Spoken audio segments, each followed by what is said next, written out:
Hey everyone, when you live in a community, you're not just neighbors, you're, well, a community. And for any community to really work well, everyone needs to be on the same page. That's why we're going to walk through the community agreement for 4149 NorCal Road. Think of it as our shared guide to making this place an even better home for all of us.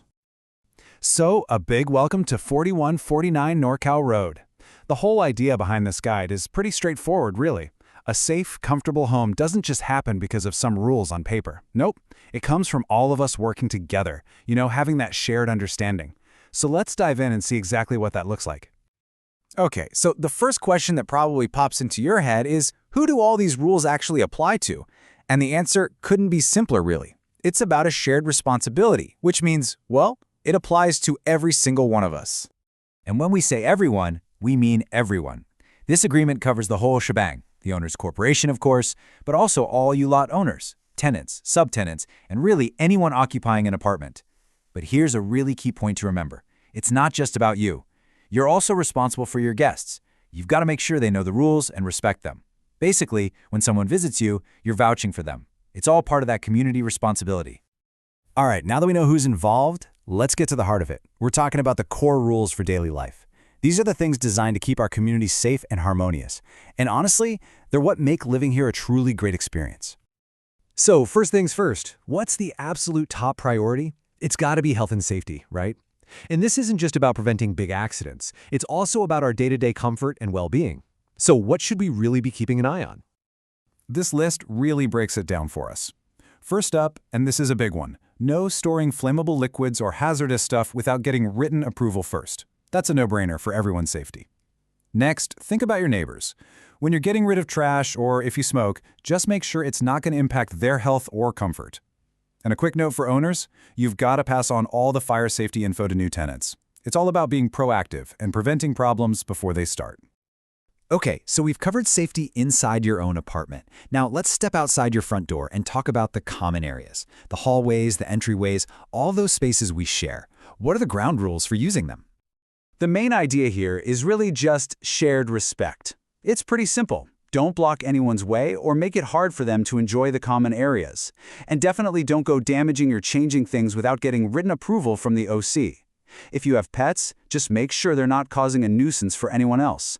And this is super important. Don't leave anything in the common areas. No rubbish bins, no personal items, nothing.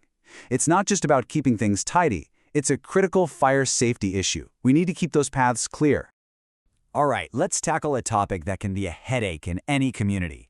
Yep, you guessed it, parking. Having clear rules here is absolutely essential to avoid any confusion or arguments. Luckily, the parking rules are super straightforward. Rule number 1, park in your designated spot. Only your spot. Rule number 2, don't block driveways or any entrances or exits. And rule number 3, which is a big one, parking spaces are for parking vehicles. That's it. They're not your personal workshop for car repairs, and they're not a storage unit. If we all stick to these simple rules, life gets a whole lot easier for everyone.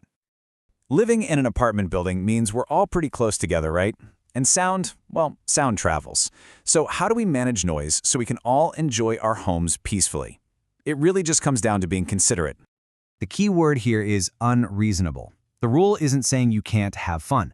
Of course, you can listen to music or have people over, but it's about not creating noise that unreasonably messes with your neighbor's peace and quiet.